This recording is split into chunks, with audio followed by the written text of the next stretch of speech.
The bitching and complaining since the event where all the traders decided to go on holiday from the Escape from Tarkov community has been hilarious. Seeing all the people cry that they ain't got any traders and they can't run meta gear is hilarious to me. But after all of that complaining, it has finally been revealed to us how we get our traders back and how we can go back to normality inside of Tarkov. Now, the lore of this whole event is Lightkeeper, the new in-game trader that's coming soon for the Lighthouse expansion, has basically been threatening all of the traders to leave and let him run the show. So all the traders decided to disappear and we only had Fence, which is the black market trader. That's all well and good.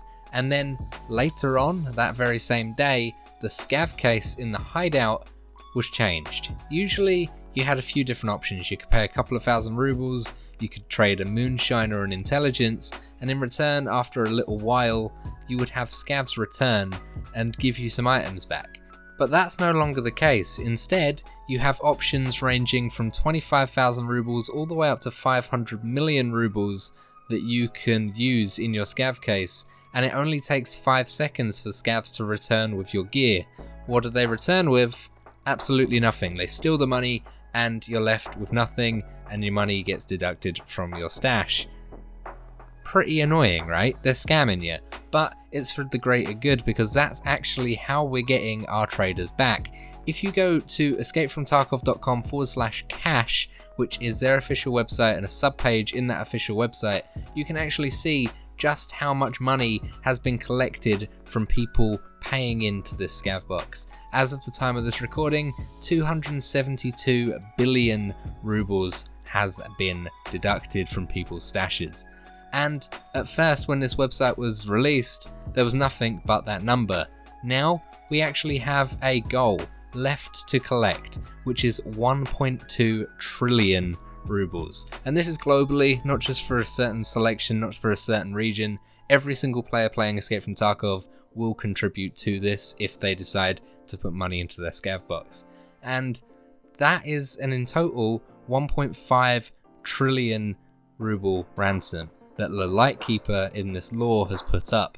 And that lore is listed below. You'll see a letter from the United Nations, and it basically says, since April 20th of this year, there's been tons of different aggravation in the city of Tarkov caused by a conflict between LK, which stands for Lightkeeper, and the local representatives of illegal business. That's the rest of the traders. And after a little while of April 27th, the impossibility of further distribution of weapons and medicines, which led to the most difficult situation in the area of responsibility. That means yesterday, all the traders left, April 27th. It also says in the second paragraph, we've already taken all necessary measures to resolve this conflict of interest. It is expected that after the fulfillment of the conditions set by LK, i.e. his 1.5 trillion ruble ransom, that we'll have everything go back to normal. It will normalize significantly quicker. The individuals with whom cooperation is currently ongoing, as well as other local businesses, that is the traders that we have come to know and love, are expected to have their activities restored immediately after this conflict is resolved. So as soon as Lightkeeper gets his ransom, all of the traders can come back and trade as they want to. Great news for us, right? We just need to absolutely rinse our money. Lucky for you, a few things have been put in place to actually improve how much money you can make in a raid just by looting safes, filing cabinets, etc, etc. All of the ways of finding rubles around the world, i.e. in cash registers and safes mainly, the ruble count inside of that has been buffed. Usually if you would loot a safe and you found some rubles, you'll get a couple of thousand, maximum to 3,000 to 5,000. Now, on average, it's anywhere between 18 to 25,000 rubles per stack, and in cash registers it's exactly the same. So you're getting 25,000 rubles every time you loot a cash register or a safe if you find rubles within them, which is great news, because after just looting a couple of safes or a couple of cash registers, you can have a couple of 100,000 rubles just sitting there. And that's not including everything else that you find from the safes, like GP coins, diaries, all that sort of stuff, which luckily enough we still have a lovely black market trader Fence which we can sell to, which gives us extra amounts of rubles. There are safes on every map, a lot of them are unlocked, some of them you do need keys for, but there are very quick and efficient runs that you can do by locating different cash registers around a map and different safes and making a route from one side of the map to the other, so going from your spawn to your extract and just hitting those safes and those cash registers and rinsing repeat in that process to get a load of rubles, which you can put into this. And if you want your traders back quickly, I recommend that's what everyone does. For me, I do this on Shoreline. I start off at either side of the map and I run from every cash register and safe that I can get to, all the way from my spawn to my extract. If you don't know where they are, there is a great website where you can look this up. It's called mapgenie.io, and if you go to mapgenie.io/Tarkov, you can see all of the maps in Tarkov, and they're all interactive, meaning you can zoom in and there's a filter of different things that you can search for: missions, bosses, loot spawns, all of that sort of stuff. What we're going to want to do is turn everything off. You're going to want to click hide all and then just select safes and rubles as a selection. You'll see a couple of items pop up. For example, on the Shoreline map, you'll see where all the safes and all of the cash registers are, and you'll be able to plot your route out from that. If you want to copy my route, be my guest. I'm starting off in the village on the tunnel side of the map. As soon as you spawn in at that side, head down towards the village and you've got two shops at the very far left hand side of the map. You got that big wooden green building. Inside there you have one cash register. You can loot that and there you go. If you find rubles in there, you'll have about 20 grand already. And then you just go across the road from there and you've got another convenience store.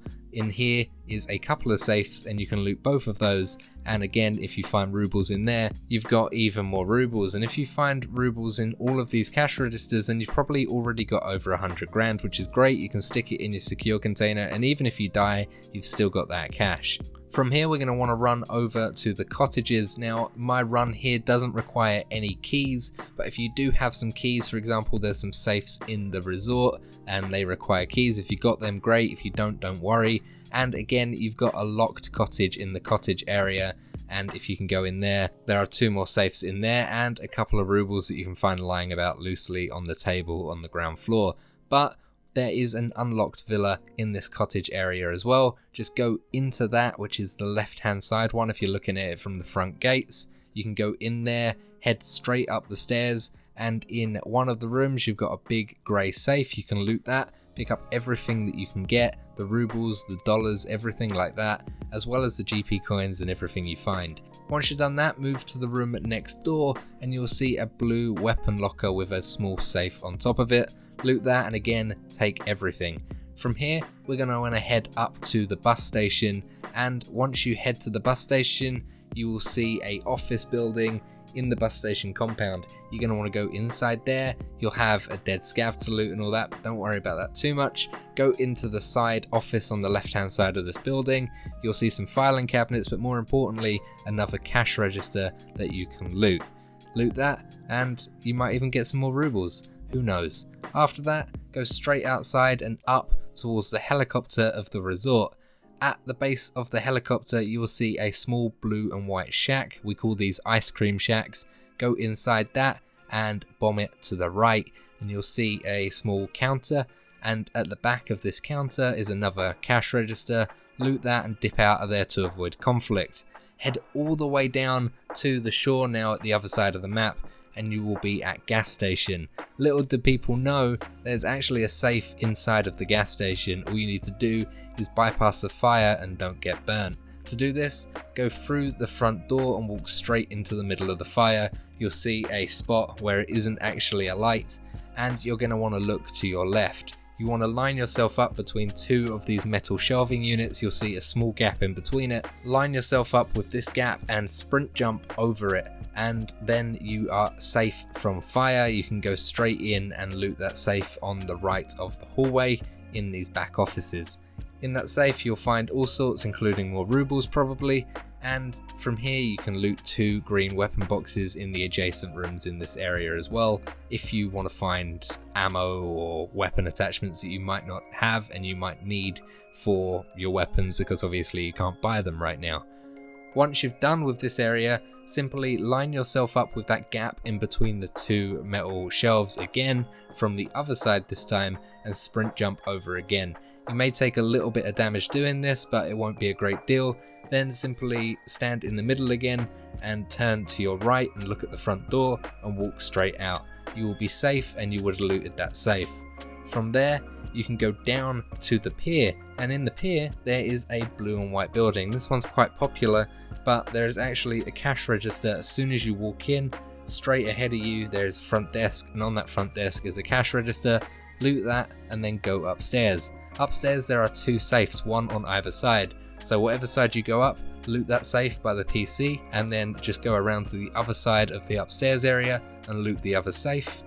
And then once you've done that, go back downstairs and head out into the pier. Head further down into the pier and you'll see a green sort of cafe restaurant area, and you'll be able to head inside that. And inside there you will see another cash register that you can loot, and that'll be even more rubles if it does spawn in there.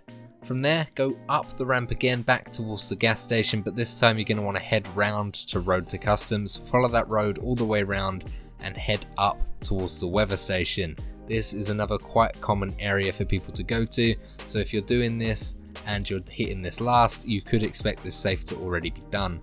But what you're going to want to do is just head up to the weather station. You'll see the actual weather tower itself and then the control building to the left hand side of it. Go into that control building and up the stairs, and you'll see a safe straight ahead of you next to a desk. Loot that big safe and check for loose money spawns on top of the desk, and then that is the run done. It takes on average about 10 minutes, even less than that if you're quick, and I average 150 to 250,000 rubles at the time of this event, where usually you probably wouldn't even get 50,000 rubles from doing it all. So it's really cool, plus you've got everything else that you can sell to fence if you get out alive, but that is a safe 250 grand that you can then just give to scavs, because who doesn't love just going into your scav box, just paying 500 grand at a time if you wanted to, and just rinsing it all to get absolutely nothing back, but it's for the greater good. I promise you. We're going to get our traders back and hopefully some more events like this in the future, because it's been a lot of fun. But thank you so much for watching, guys. Let me know your money routes down below in the comments as well if you have them, and let me know what you think of this second part of this event and whether you enjoy it or not. Thank you so much for watching. I'll see you in the next video. Goodbye.